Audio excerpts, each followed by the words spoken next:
To lead effectively in cloud security, you need more than just theory. You need to understand how attacks actually happen in cloud environments and how you can stop them.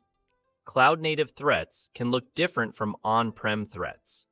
They're faster, often automated, and take advantage of misconfigurations, weak identities, and gaps in visibility. Your role is to recognize these patterns and design resilient controls that shut them down before they cause damage. One of the most common, and unfortunately, one of the most avoidable cloud security failures is a misconfigured storage bucket. You might have a developer who uploads sensitive files to an S3 bucket or Azure Blob and forgets to properly restrict access. Suddenly, personal records or critical business data are publicly exposed to the internet. To avoid this, you need to enforce default deny configurations on all storage accounts. Make sure public access is disabled by default, apply encryption at rest, and use tools like Azure Policy or AWS config rules to continuously audit for misconfigurations in real time. Now let's talk about compromised access keys and tokens, which is a favorite entry point for attackers.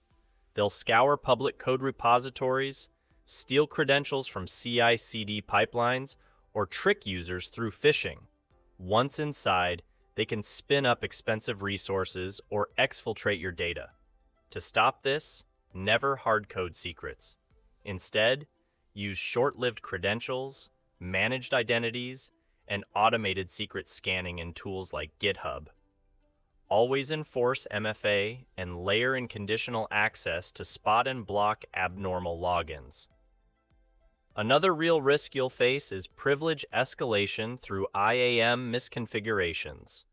A user starts with limited access, but finds a way to gain broader permissions, sometimes even admin rights, through poorly configured roles or policies. This is why the principle of least privilege is non-negotiable. Use Microsoft Entra Permissions Management or AWS IAM Access Analyzer to continuously review and restrict permissions.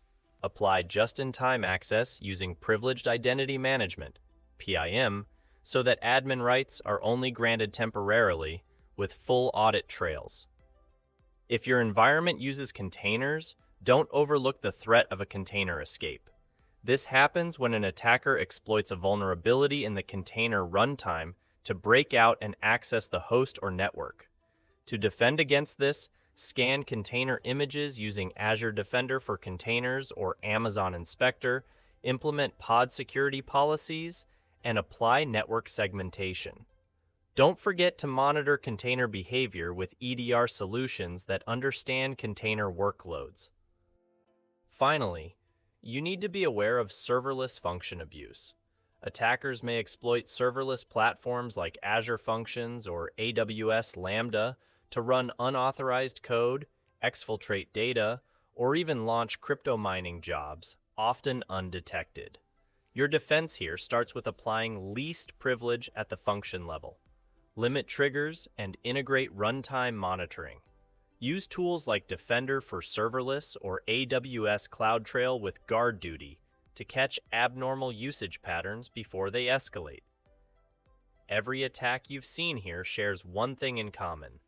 They exploit human error, weak configurations, or overly broad permissions. Your job isn't just to plug holes.